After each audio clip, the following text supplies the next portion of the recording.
Salam, hər vaxtınız xeyir olsun. Bugünkü sualımız 2019-2020-ci il qəbul imtahanından 27-ci sual. Uyğunluğu müəyyən edin. Gəlin sualımızla tanış olaq. Sualımızda qeyd edir ki, rəşd müqaviləsi və Kirmənşah müqaviləsi. İlk öncə qeyd edim ki, hər iki müqavilə 1732-ci ildə imzalanmışdır. Gəlin variantlarla tanış olaq. Səfəvilərlə Osmanlı dövləti arasında imzalanması. Səfəvilərlə Osmanlı dövləti arasında imzalanan müqavilə rəşd müqaviləsidir. Ona görə də A variantını biz qeyd edəcəyik 2-yə.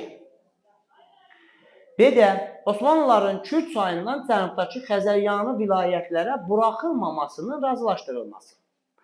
Rəşd müqaviləsi Səfəvilərlə Ruslar arasında imzalanmışdır. Və bu müqavilədə belə bir bənd daxil edilmişdir ki, Kürddən cənubdakı Xəzəryanı torpaqları, Xəzəryanı vilayətlər qaytarılır Səfəvilərə və Səfəvilər öz öhdələrinə götürür ki, Osmanlı dövlətini həmən Kürddən cənubdakı torpaqlara buraxmamalıydı.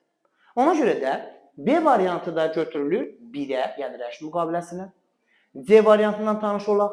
Araz çayının Səfəvi Osmanlı arasında sərhəd olaraq qəbul edilməsi. Bəli, Kirmənşah müqaviləsində Araz çayı iki dövlət arasında sərhəddə olmuşdur. C variantında aid etməliyik 2-yə. D variantında 18-ci əsrin 30-cu illərinin ortalarında imzalanması.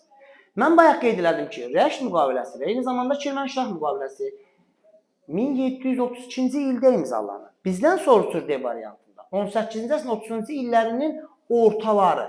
Ümumiyyətlə, uşaqlar, 18-ci əsrin 30-cu illərinin ortaları deyilsə də, bu, yəni 1734, 1735, 1736-cı illər, yəni bu 34, 35, 36-cı illər, yəni ortalar buralar nəzərdə tutulur. 1732 isə 18-ci əsrin 30-cu illərin əvvəlləri getdiyi üçün biz D-ni heç birinə aid etmirik.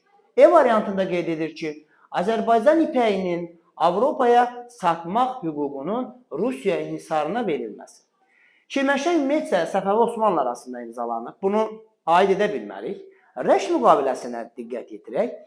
Demək, rəşd müqaviləsində Səfəvilər dövləti Rus tacirlərinə bəzi ticarət imtiyazları, ticarət güzəştləri etmişdi. Ancaq ki, Azərbaycan ipəyini Avropaya aparmaq Rusiya inhisarına verməmişdi. Yəni, E variantı da heç birinə aid deyil. Doğru cavab 1-ə B, 2-yə A və C-dir.